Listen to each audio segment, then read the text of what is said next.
इस वीडियो में हम देखेंगे ट्रांसमिशन लाइन पैरामीटर के बारे में। एंड ट्रांसमिशन लाइन पैरामीटर ये हमारा ट्रांसमिशन लाइन में क्या क्या इफेक्ट डालता है वो हम इस वीडियो में देखेंगे। हमारे जो ट्रांसमिशन लाइन पैरामीटर होता है वो मेनली 4 तरीके के होते हैं। First one is resistance, second one is inductance, third one is capacitance and fourth conductance. ये जो रेजिस्टेंस एंड इंडक्टेंस इसको कहते हैं सीरीज पैरामीटर, एंड ये जो कैपेसिटेंस एंड कंडक्टेंस है इसको कहते हैं शंट पैरामीटर। फर्स्ट हम देखेंगे रेजिस्टेंस के बारे में। ये जो रेजिस्टेंस है, जो कंडक्टर करंट को कैरी कर रहा है, इसका स्मॉल अमाउंट ऑफ रेजिस्टेंस है। एंड ये जो रेजिस्टेंस का जो फॉर्मूला होता है R is equals to rho into L by. Means ये जो रेजिस्टेंस ये एल के ऊपर डिपेंड करता है एंड ये क्रॉस सेक्शनल एरिया ए के ऊपर डिपेंड करता है।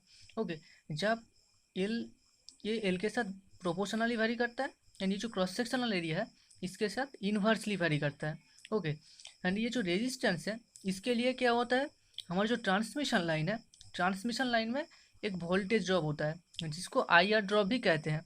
ओके, ये जो रेजिस्टेंस ये ट्रांसमिशन लाइन में एक वोल्टेज ड्रॉप क्रिएट करता है। इसलिए हम जो सेंडिंग एंड स्टेशन से जो वोल्टेज हम सेंड कर रहे हैं एंड रिसीविंग एंड स्टेशन में जो वोल्टेज रिसीव हो रहा है इसका मैग्नीट्यूड कभी भी सेम नहीं होता, क्योंकि इस लाइन के अंदर एक आई आर वोल्टेज ड्रॉप हो जाता है। ये रेजिस्टेंस हमारा ट्रांसमिशन लाइन में एक वोल्टेज ड्रॉप क्रिएट करता है। ओके, हमारा नेक्स्ट पॉइंट है इंडक्टेंस। इंडक्टेंस क्या है? ये जो इंडक्टेंस है, जब कोई भी कंडक्टर के अंदर से करंट फ्लो होता है तब यहाँ पर एक मैग्नेटिक फ्लक्स जनरेट होता है। यदि ये करंट ऑल्टरनेटिंग हो तो ये जो मैग्नेटिक फ्लक्स हमारा इंड्यूस्ड होगा वो भी ऑल्टरनेटिंग ही होगा। ये जो मैग्नेटिक फ्लक्स के लिए ये हमारा कंडक्टर में एक ईएमएफ इंड्यूस्ड होगा। ओके, एंड ये जो the magnitude of the EMF inducing EMF depends on the rate of change of flux. EMF produced in the transmission line resists the flow of current in the conductor. This is the parameter. This parameter is known as inductance parameter. Means ये जो circuit में जो हमारा EMF induced हो रहा है इस rotating magnetic flux के लिए, इसका मैग्नीट्यूड फ्लक्स के ऊपर डिपेंड करता है। यानी जो ईएमएफ यहाँ पर इंड्यूस्ड हो रहा है वो जो ट्रांसमिशन लाइन में जो करंट फ्लो हो रहा है वो करंट को रेजिस्ट करता है, मीन्स अपोज करता है। ओके, एंड ये जो इंडक्टेंस है एक्स एल, इसके लिए हमारा एक ट्रांसमिशन लाइन में एक I R drop, I into x L drop होता है। ओके, ये था हमारा inductance. And our next point is capacitance. In transmission line, air acts as a dielectric medium. This dielectric medium constitute the capacitor between conductor to ground, who store the electrical energy or increase the capacitance of the line. Means ये जो हमारा transmission line है, okay, ये एक tower है, ये एक tower है, एंड ये जो ट्रांसमिशन लाइन है हमारा, इस ट्रांसमिशन लाइन एंड ये जो ग्राउंड है इसका बीच में जो एयर है, इस एयर यहाँ पर डाइलेक्ट्रिक मीडियम की तरह वर्क करता है। इसलिए ये कंडक्टर एंड इस ग्राउंड के बीच में कैपेसिटेंस फॉर्मेशन होता है। ओके, ये जो शॉर्ट ट्रांसमिशन लाइन है, शॉर्ट ट्रांसमिशन लाइन में कैपेसिटेंस को नेगलेक्ट किया जाता है, क्योंकि जो शॉर्ट ट्रांसमिशन लाइन है, ये शॉर्ट ट्रांसमिशन लाइन का ऑपरेटिंग वोल्टेज बहुत कम है, बिलो 20 kV, एंड इसका जो डिस्टेंस होता है वो अप टू 50 किलोमीटर तक होता है। इसलिए शॉर्ट ट्रांसमिशन लाइन में कैपेसिटेंस को नेगलेक्ट किया जाता है। But whereas in long transmission line और medium transmission line it is most important parameter. It affects the efficiency, voltage regulation, power factor and stability. Means ये जो हमारा long transmission line और medium transmission line होता है वहाँ पर इस कैपेसिटेंस को बहुत इंपॉर्टेंट पैरामीटर है वहाँ पर, क्योंकि इसका जो ऑपरेटिंग वोल्टेज है long and medium transmission line का वो बहुत ज़्यादा है, एंड इसका जो डिस्टेंस है वो भी बहुत ज़्यादा है।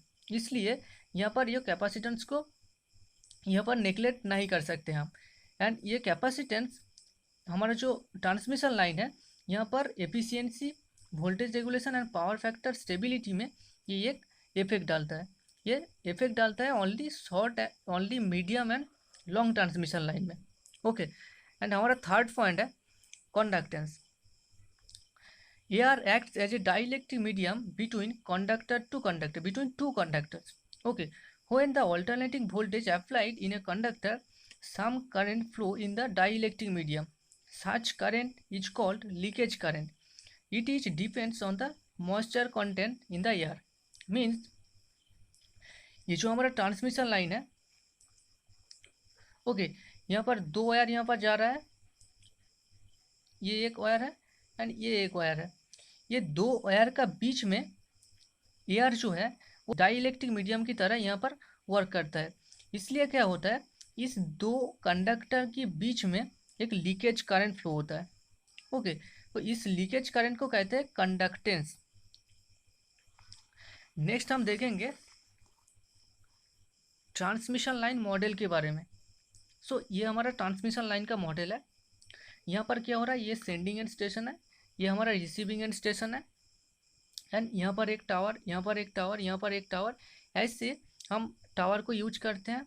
एंड इस दो टावर के बीच में ये जो रेजिस्टेंस है इसको हम डिनोट कर रहे हैं L1 से, एंड ये जो इंडक्टेंस है इसको हम डिनोट कर रहे हैं L1 से। जो रेजिस्टेंस है इसको हम यहाँ पर डिनोट कर रहे हैं R1 से।